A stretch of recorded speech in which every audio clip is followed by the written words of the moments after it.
it is my custom, wherever I go, to identify and connect with sacred space. I don't really do it on purpose. It's just kind of natural, you know, you go where it feels right, and so that feels right for me. And one of the places that particularly feels right for me is really any ground consecrated under St Michael, but occasionally there'll be a church or two that will feel the same. I'm not Christian, and I don't particularly relate to any form of Christian building per se. It's ground when you know it. And I particularly connect to Michael's space, but occasionally the odd church is quite beautiful. And so I'm in New Orleans at the moment, and I've been in the US for a little bit over a year, but just spent a day or two in New Orleans, and I'm right in the middle of French Square, and behind me is the St Louis Cathedral, a Catholic church, and the most prominent building is smack in the middle of French Square in New Orleans town. And I'm a tourist, among other things, and so of course I would like to go into that building. No, I am not Catholic, I'm not Christian, I'm not religious or anything of the sort, but I feel very comfortable walking into religious and consecrated space, and I feel okay even just as a tourist walking into that sort of space. It is an open door policy. There are tourists all around in there. So, of course I want to have a look. So I donated my $7 to the little box out the front for whoever that goes to, and I walked inside and I removed my shoes and put my bag down and my coffee, and even then turned around to remove all of the crap from my pockets, out of respect and out of awareness, not even just honouring, just awareness of sacred space. I wouldn't even keep my phone in my pocket, it just all came out, because that's just respectful, or at least it is to me. It's not a rule, but there we go. The point is, like, I'm aware of where I am, and so I'm wandering around, harmlessly minding my own business with maybe 30 other tourists, and it's beautiful inside. It really is beautiful, and it is as you would think. And so I'm walking around the front up near the main altar and over to a particular section, and something just stops me. It's really strange, and it's like I got stuck to the ground. And I looked down, and there's a little cross, a little blue cross just to my left. And I thought, well, that's a bit strange. There's a cross on the ground, and then I looked down, and then there's another little cross to my right. I'm in between two crosses, and then I turn around, and there are two crosses on the floor behind me. And I am in an invisible tile, if you like, of the floor of tiles, and I'm on this cross tile, and it just got me. I just felt stuck on this tile, and I didn't realise it until I was surrounded by these symbols, and it was nowhere else. There's just something about this spot. So whatever, here we are. So I'm standing on this spot. As I came in, there was a young guy who was just kind of wandering around up and down the main central aisle, and if he wasn't homeless, he certainly appeared to be homeless. Would have been in his maybe late 20s, distinct disability or mental health stuff going on. He was just in a lot of trouble, you know. He looked like he was the most needy person to be in a church. He was by far the person who was most suited to be in a place of safety and sanctuary and so forth. And so he's just wandering around doing this thing.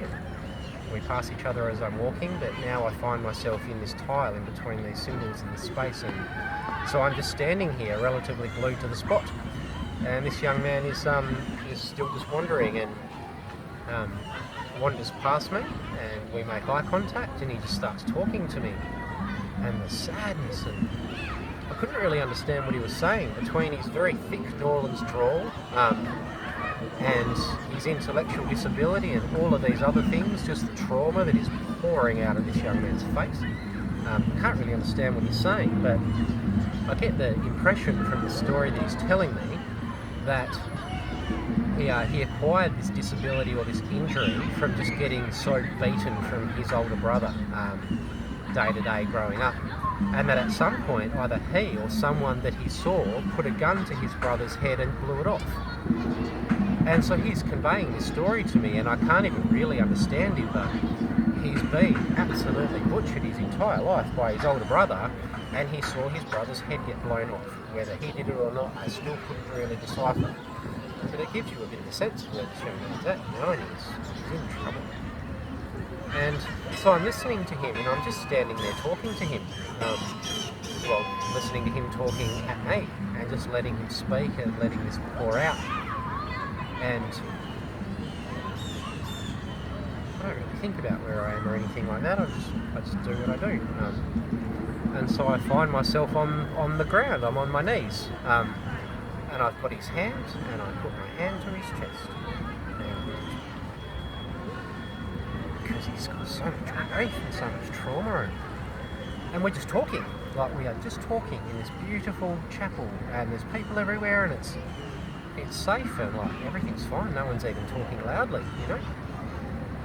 And so here we are, and a guy comes out from one of the side doors, from behind the chapel thing at the front, and he goes, "You guys okay? You all right?" And meaning really, you shouldn't really be doing this, you know, like, can I do something to break up this situation? It's not genuine inquiry, that's just how they break the ice. And so he said, you know, is everything okay here? And I said, of course it is, you know, we're just talking, we've just connected. I'm from Australia, this guy's local, we've just connected. And he didn't really know what to make of that, and holds that space and then leaves. And then a few minutes later, another guy comes out and makes a beeline for this young guy. And said, look, I can see that you guys aren't doing anything wrong, but and then he starts talking to this young guy and said, look, I've heard that you've been causing trouble and talking to people in here, and just don't. And he really targets this guy, and it just all seems very unwelcoming and very unsacred and a bit uncool. Granted that this guy is not Catholic, I suspect, and has a mental health issue. He's in serious shit, you know, and he's just making a connection in sanctuary space. So we're just talking, and so far two of the people who work here are not happy with this scene of me on my knees holding this young man's hand with my hand to his chest, allowing him to weep and share and unload and heal in the space of God. No part of that is appropriate, apparently. And we continue, this young man and I, because all is okay. And then off in the distance, I hear my friend Nathan, who's sitting just in one of the pews, a few seats back, having a conversation with another lady who works there, and the voices are starting to raise a little bit, and I can tell that there is some sort of conflict going on. And so I break space with this young man and walk over and just get a sense of what is going on. And this lady eventually leaves, and my friend Nathan tells me that she is taking issue with what is happening with me and this young man, and deciding to tell my friend about it. Of course, she would never directly confront me. She has to tell the person sitting 3 pews back, and having some sort of a problem with what is going on here. The fact that no one holds any authority to do anything in this space, and I was clearly overstepping some sort of boundary of authority in this space. That I am not Catholic, apparently, obviously, so there's that. So on principle, we're not really welcome in that space. And from what I understand, that she was right on the verge of calling the police. And it just goes to that. And so my friend Nathan and I walk out the door, and I'm very unwelcome on sacred ground, connecting and holding space for a very in-need young man in the middle of the central business district of New Orleans. And it's really upsetting, you know, like, it's easy to laugh off and it's easy to just call silly, but it's really sad. And I can tell you that, having been in the US for over a year now, that I walk into a number of churches just as course as what I do and who I am and so forth. And there has rarely been a church in the US where this has not happened. Only a week ago, police were called to escort me and my friend Nathan out of a church in Dallas. This has occurred at another level past this again already here. And this is what my experience has been like, almost without fail, in the US, walking onto sacred ground. It is so fearful and so on edge and so profoundly controlling, and the authority is total of humans on that space. Anything different is not acceptable. Anything at all different, even if you look at what it is, and it is strangely in alignment with the philosophies and core beliefs of what the entire building is about. I don't know if it's that I'm a 6'1" blonde Australian or what. I suspect I do attract a little attention. Granted, I don't wear shoes. I was wearing shoes in this church, however.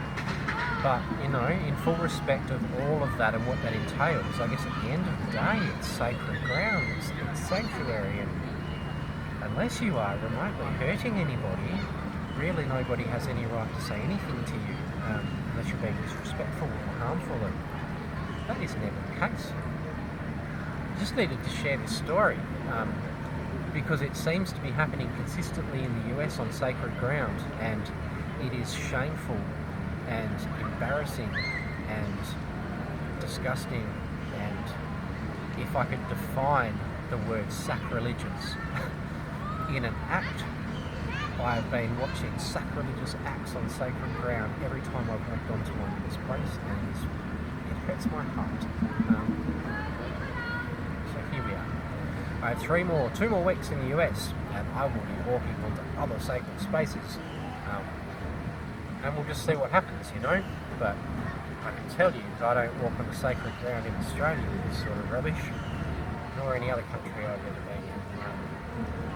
It is a very sad state of affairs, America, that even on holy ground you do not recognise someone in authority and connected to holy ground enough to just give them 5 minutes to do their thing.